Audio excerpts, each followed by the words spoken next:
I got a call from Frank Marshall after I directed a very small film called Safety Not Guaranteed, and Steven saw it, and we came in and we spoke for a little while, and we talked, not about necessarily even what this film was going to be, but about why people love this franchise, why people love these stories, and what are the elements that have connected with people over 22 years that we wanted to try and recapture for a new generation.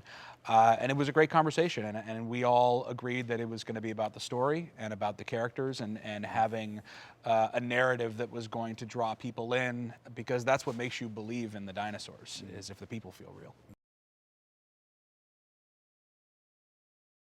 I think the deciding factor was Colin himself, because I had seen Safety Not Guaranteed, and I felt that the very last scene of Safety Not Guaranteed was what convinced me that Colin was the right person to direct Jurassic World. That, combined with the fact that he was completely enthusiastic, both as a filmmaker and as a fan, but also had a story. He had a story to tell. He didn't just come in and say, I'd like to render my services directing the 4th installment. He came in with an actual story, and just on paper, even before there was a screenplay, his story worked. But when I say the last scene in Safety Not Guaranteed, the film could have stayed a small movie up until the last, literally, 45 seconds. It could have stayed a very small, independent Sundance film. But he took a leap of faith with the audience and those characters that we weren't believing knew what they were talking about. And when this character that you doubted for most of the film suddenly proves to all of us that we were wrong and he's right, Colin stepped into the mainstream, the commercial mainstream. And because I flew out of my seat when I saw the last scene of that movie. Frank Marshall showed me the film. And that's when I knew that if Colin, was good in the meeting, he was going to get the job.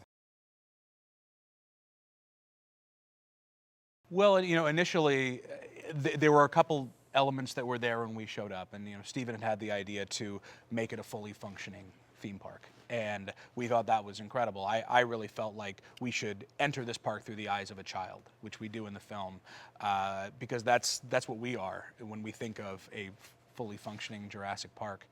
And then the other idea that he brought forward, which I thought was fascinating, is let's make a movie about our relationship with animals on our planet right now, but replace them with dinosaurs. And we cage animals, we view them in zoos, we use them for agriculture, we use them in weaponry for war, and taking off from that idea and exploring, what if humans and dinosaurs have been coexisting for a while and we get to go to the next level of that relationship. There were a lot of really interesting themes and ideas in that, so we just grabbed onto that and ran with it as far as we could.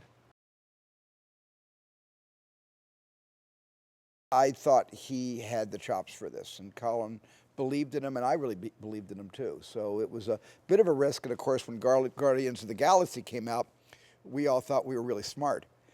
Even though we didn't make Guardians of the Galaxy, they made us look really smart. But look, Chris is a wonderful actor. The important thing is he's has a strong screen presence. He has a tremendous sense of humor, and he's a team player. And so he's going to go all the way with his career. He's really going to go far.